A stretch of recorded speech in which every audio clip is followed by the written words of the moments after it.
In the distant future, the Galactic Empire stood as a monolithic entity, an amalgamation of over 1,000 alien species bound by a strict caste system.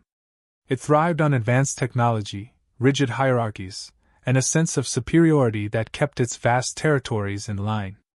Among the species within its fold, humanity was considered insignificant, a latecomer to the stars who lacked the sophistication and technological prowess of their alien counterparts. Humans were often relegated to the lower rungs, serving as expendable labor or functioning as mere pawns in the Empire's grander schemes. Despite these limitations, humans displayed an indomitable spirit. Earth, battered by centuries of internal strife and environmental challenges, had become a beacon of resilience and resourcefulness. This tenacity allowed humanity to carve out a small but notable presence in the Empire, albeit one fraught with struggle and contempt from their alien overlords. It was in this backdrop that Alara Solon emerged as a unifying force, a figure who defied humanity's imposed insignificance. Alara Solon's rise to prominence was unprecedented. As President of Earth, she harnessed humanity's scattered potential, uniting factions long divided by outdated ideologies. Her leadership marked a turning point, one defined by humanity's contributions to galactic crises. When an entire imperial sector faced collapse due to a devastating energy crisis, it was Earth's innovative technologies and relentless workforce that saved millions from ruin. This act did not go unnoticed. Through sheer determination and diplomacy, Alara secured humanity a seat on the Empire's prestigious High Council, the first and only human to achieve such a feat. Alara's presence on the council, however, was met with disdain. Her fiery rhetoric and insistence on equality threatened to disrupt the delicate balance of power. Where other species adhered to the status quo, Alara openly challenged it. She spoke with conviction, pointing out the inequities baked into the Empire's structure and demanding a voice for those silenced by centuries of oppression. Her speeches, laden with sharp logic and undeniable truths, resonated with some but infuriated the majority. The ruling class, particularly the militaristic Arlax Dominion, saw her as an existential threat. To them, humanity's calls for reform were a dangerous precedent that could inspire other marginalized species. The tension reached its breaking point during a High Council session on Vinterith, the Empire's glittering capital world. Alara took the floor to present her most ambitious proposal yet, a restructuring of resource allocation that would ensure fair treatment for all member species, including humans. Her words reverberated through the council chamber, a place accustomed to complacency and deference. She argued not only for humanity but for the countless species exploited by the Empire's insatiable appetite for expansion. Her boldness was met with outrage. The Arlax Dominion's representatives erupted, accusing her of sedition and destabilizing the Empire's foundations. "You overstep your bounds, human!" one snarled, his voice dripping with contempt. Alara, unshaken, met their glares with unwavering resolve. "If demanding justice is overstepping," she replied, her voice clear and steady, "then perhaps it is your system that needs reevaluation." Behind closed doors, the decision was swift and brutal.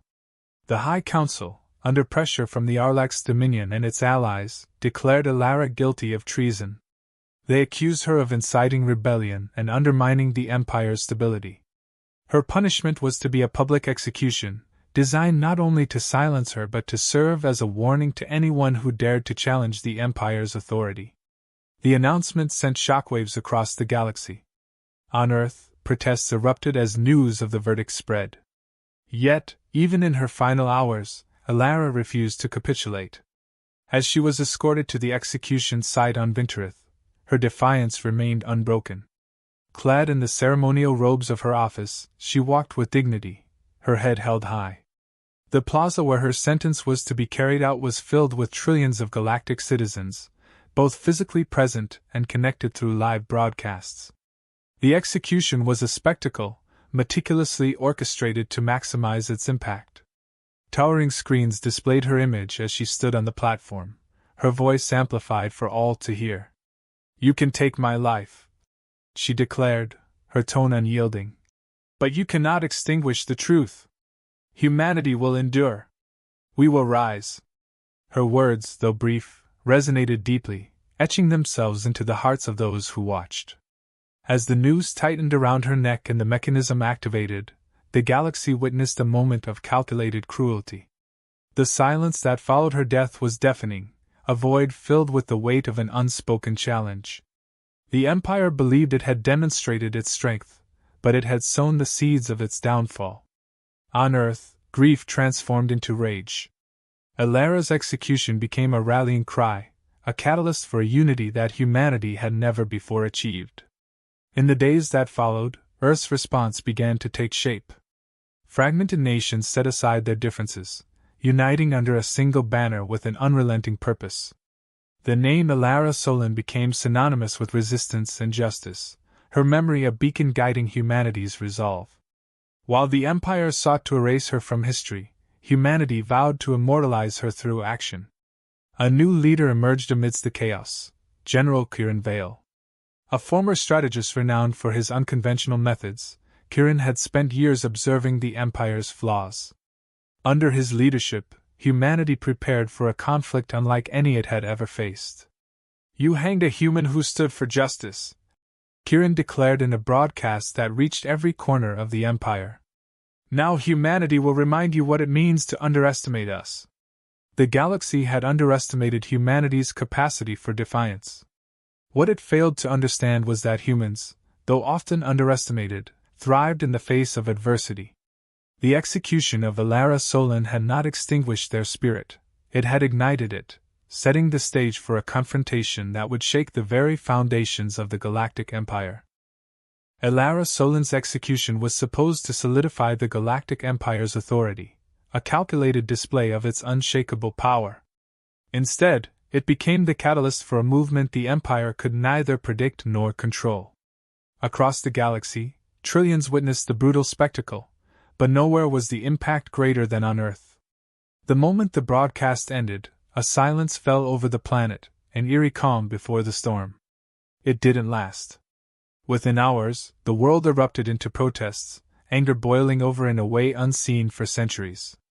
The people of Earth, scattered across continents and colonies, came together with a singular purpose: vengeance. For decades, humanity had tolerated its place as a minor player in the Empire's grand design. They had accepted the role of a species that worked quietly in the shadows, innovating and adapting to survive.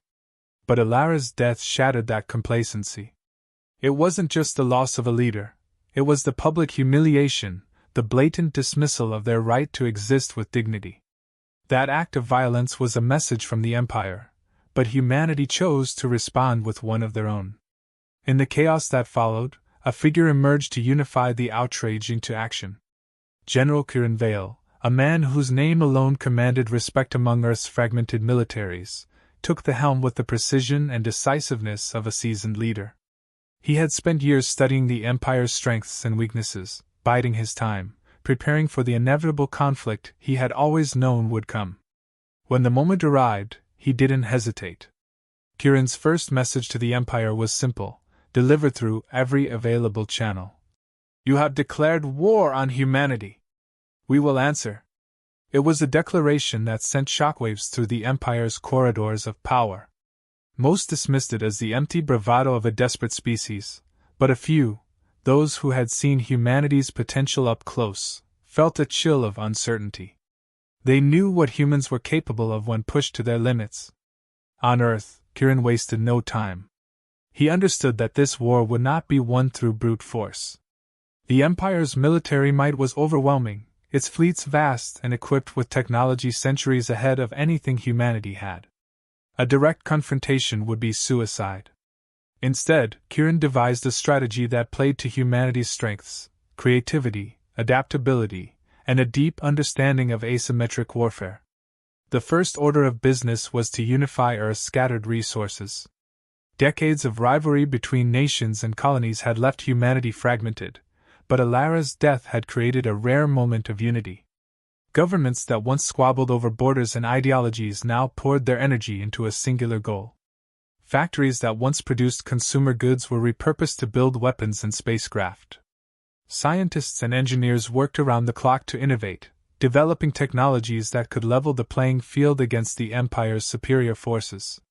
One of the key figures in this effort was Tessa Ward, a young engineer from Mars with a reputation for unconventional thinking.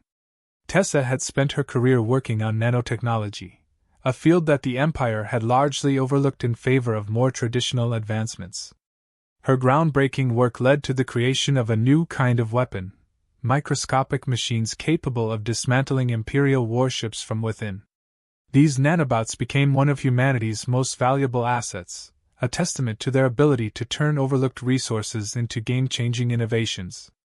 With their tools in place, humanity launched its first strikes. These were not battles in the traditional sense but carefully orchestrated acts of sabotage. Supply lines, the lifeblood of the Empire's sprawling territories, became the first targets.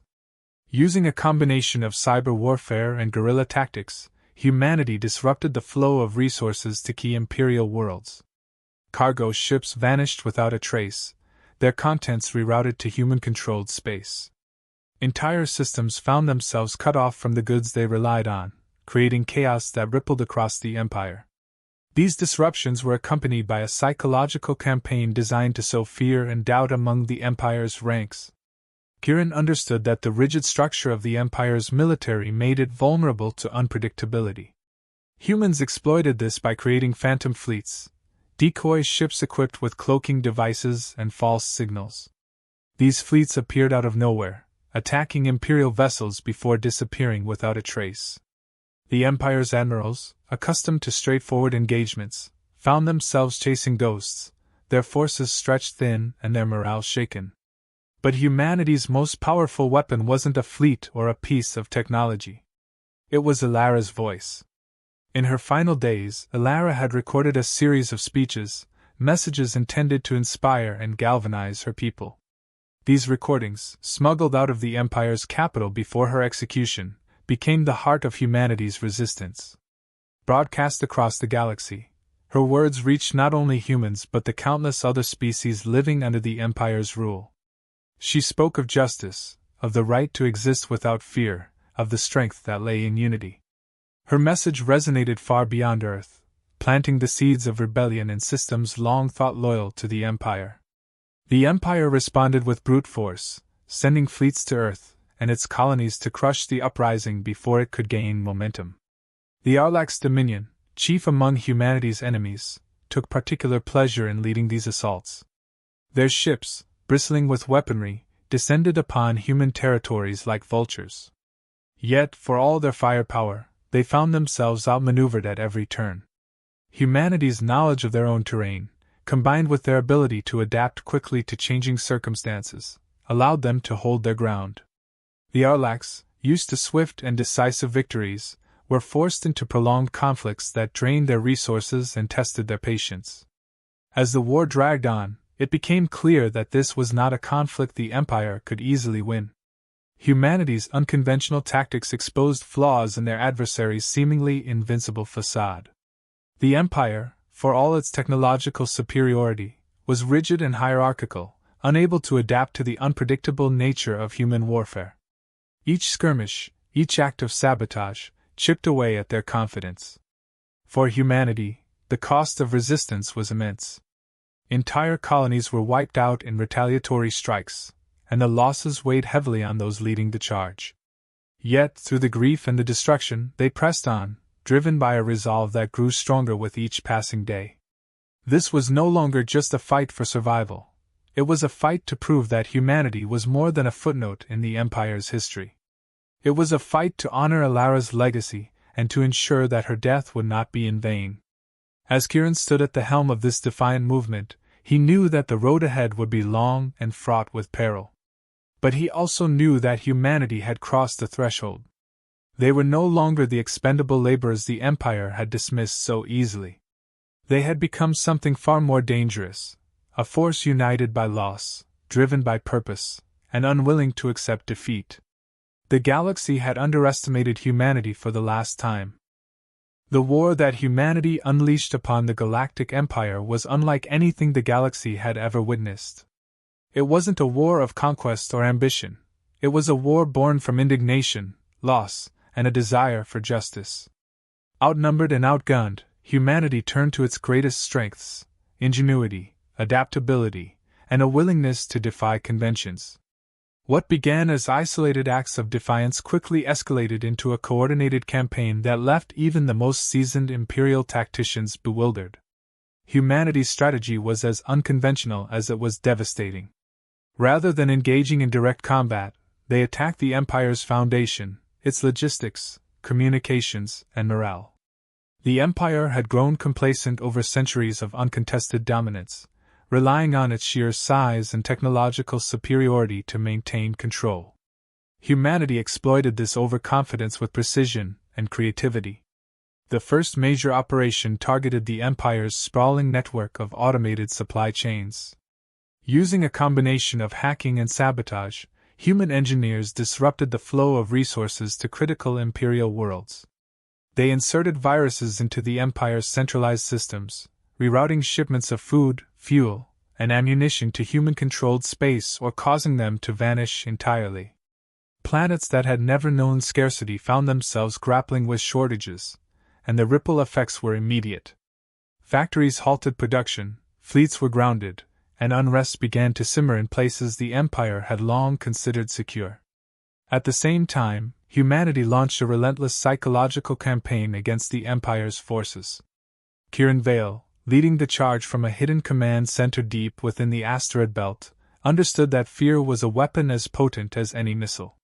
He authorized the deployment of phantom fleets, decoy ships equipped with advanced cloaking devices and holographic emitters. These fleets appeared seemingly out of nowhere, striking at isolated Imperial vessels before vanishing into the void.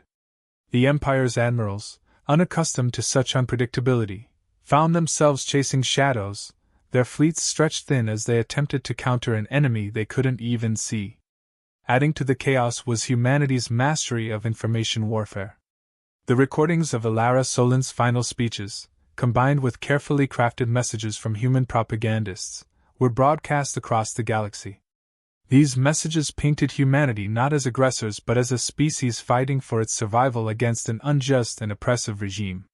They highlighted the Empire's hypocrisy and exploitation, striking a chord with countless species that had suffered under its rule. In some systems, these broadcasts sparked open rebellions, forcing the Empire to divert resources to quell uprisings. The impact of these tactics was profound, but humanity didn't stop there. They turned the Empire's own technology against it, using captured alien vessels and weaponry to devastating effect. Tessa Ward's nanotechnology played a pivotal role in this effort. Her nanobots, capable of infiltrating and dismantling machinery at a molecular level, became the scourge of Imperial fleets. Entire warships were rendered inoperable, their systems corroded from the inside out by invisible swarms of microscopic machines. What the Empire had dismissed as primitive human ingenuity proved to be their undoing. On the ground, humanity's adaptability came to the forefront. Imperial forces, trained for conventional warfare, struggled to counter the guerrilla tactics employed by human fighters. Ambushes, traps, and hit-and-run attacks became the norm, turning the vast battlefields of the Empire into a nightmare for its soldiers. Human forces moved swiftly and unpredictably, exploiting every weakness in the Empire's rigid command structure. They used the terrain to their advantage, fighting on their own terms and refusing to engage in battles they couldn't win. Among the most notable victories was the capture of an Imperial dreadnought, a feat that shocked the galaxy. The ship, a massive symbol of the Empire's might, was ambushed and boarded by a human strike team led by Kieran himself. The operation was meticulously planned, relying on a combination of stealth and precise timing. Once aboard, the team disabled the ship's defenses and took control of its systems, turning the dreadnought into a powerful asset for humanity's fleet. The capture of such a prized vessel sent a clear message: humanity was not to be underestimated. The Arlax's dominion, enraged by humanity's defiance, intensified their efforts to crush the rebellion. Their forces were among the most brutal in the Empire, known for their scorched earth tactics and complete disregard for civilian lives. They launched devastating retaliatory strikes against human colonies, reducing entire settlements to ash. Yet, for every colony they destroyed, they faced an increasingly ferocious resistance. Humanity's resolve only grew stronger, fueled by the sacrifices of those who had fallen. The war wasn't without its costs. The toll on humanity was immense, both in terms of lives lost and resources spent. Entire families were torn apart, and the weight of grief was felt across every corner of human space. Caden Solon, Alara's younger brother, became a voice for the grieving masses. Once a poet, he turned his talents to the resistance, penning verses that captured the pain and determination of humanity's struggle. His words became rallying cries, spreading hope and reminding humanity of what they were fighting for. Not all of humanity's allies came from within. Ruthless, a disillusioned officer from the Empire's military, defected to humanity after witnessing the atrocities committed by his own people. Ruthless brought with him valuable intelligence, and a perspective that proved invaluable in understanding the Empire's weaknesses. His defection also served as a symbol of the cracks forming within the Empire itself, as even its own loyalists began to question the righteousness of their cause. Despite the hardships, humanity pressed on, driven by a singular purpose. They weren't just fighting to avenge Alara Solon or to secure their survival. They were fighting to prove their worth, to show the galaxy that they were more than an expendable labor force. Each victory, no matter how small, was a step toward that goal. The Empire, for all its power, found itself unable to crush the unyielding spirit of a species it had long dismissed as insignificant. As the war entered its second year, the balance of power began to shift. Humanity's unconventional tactics had not only weakened the Empire but also inspired a wave of resistance across its territories. Alien species that had once been silent began to rise up, emboldened by humanity's defiance. The Empire, stretched thin and beset by internal strife, struggled to maintain its grip. For humanity, this was just the beginning. They had proven that they could stand against the mightiest force in the galaxy, but they knew the war was far from over. Their ultimate goal was not just to survive but to dismantle the very system that had allowed such oppression to exist. The fight for justice, for equality, and for a future free from tyranny was only just beginning. The final act of humanity's defiance unfolded with a ferocity that the Galactic Empire had not anticipated. What had begun as a calculated rebellion evolved into an existential struggle, not just for humanity but for the future of the galaxy itself. The Empire, a colossal entity that had ruled unchallenged for millennia, now found itself unraveling at the seams. Humanity's relentless campaign of sabotage, innovation, and inspiration had brought the once mighty juggernaut to its knees, but victory was still far from assured. At the heart of humanity's final strategy was a revelation that changed the stakes entirely. Through intercepted communications and intelligence provided by defectors like Ruthless, humanity uncovered the existence of the Zixoth Collective, a shadowy council of ancient beings that had secretly controlled the Empire for millennia.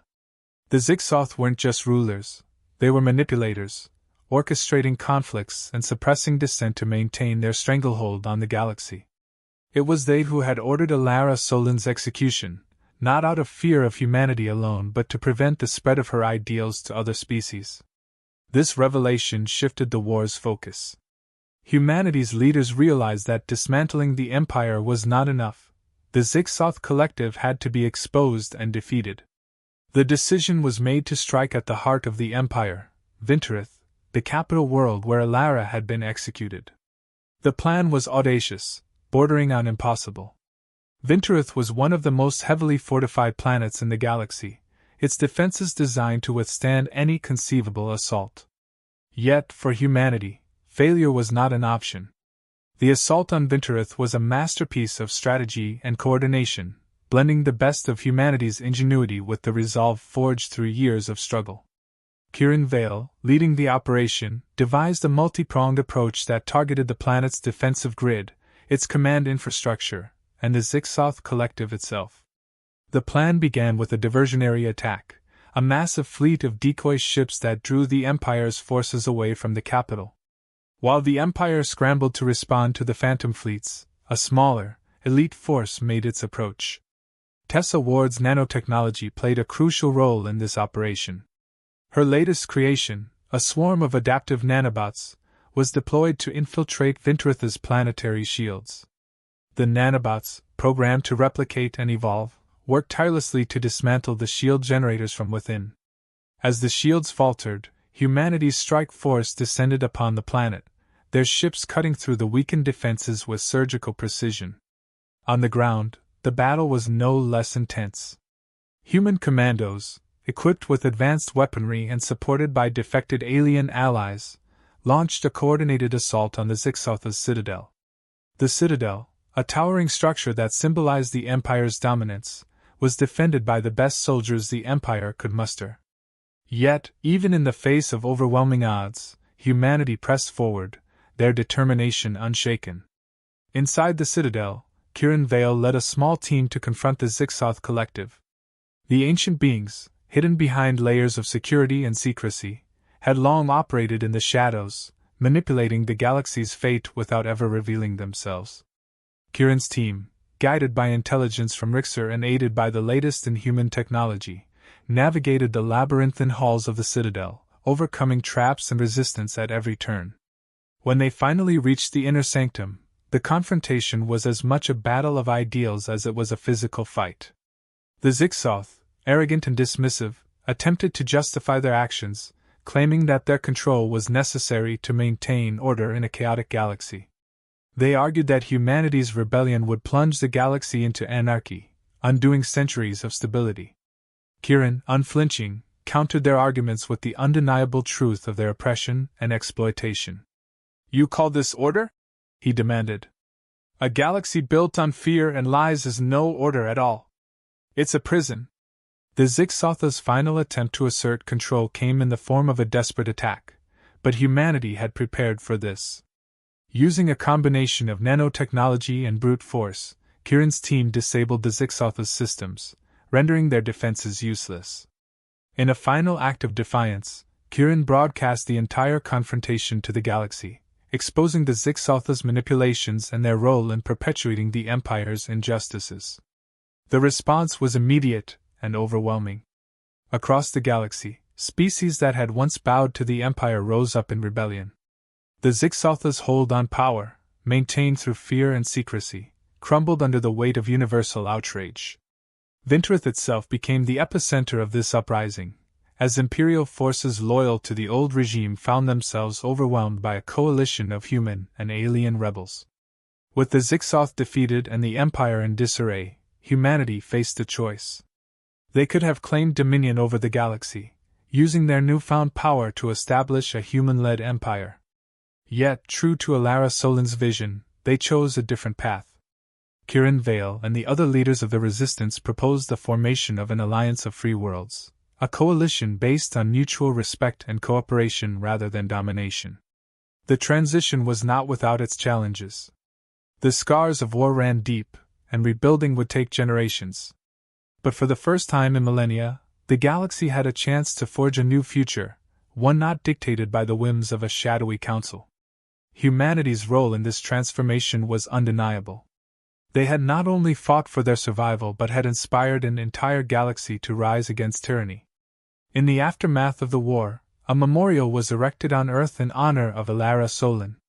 Her name became a symbol of resilience and justice, a reminder of the sacrifices that had paved the way for a better future.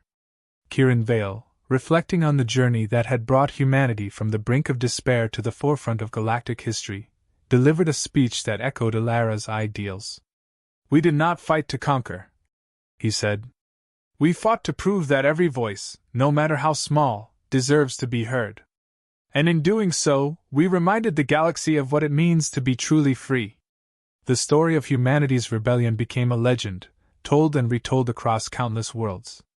It was a tale of courage, ingenuity, and the unyielding spirit of a species that refused to be broken. And though the scars of the war would never fully fade, they served as a testament to what could be achieved when people, united by a common cause, dared to defy the impossible.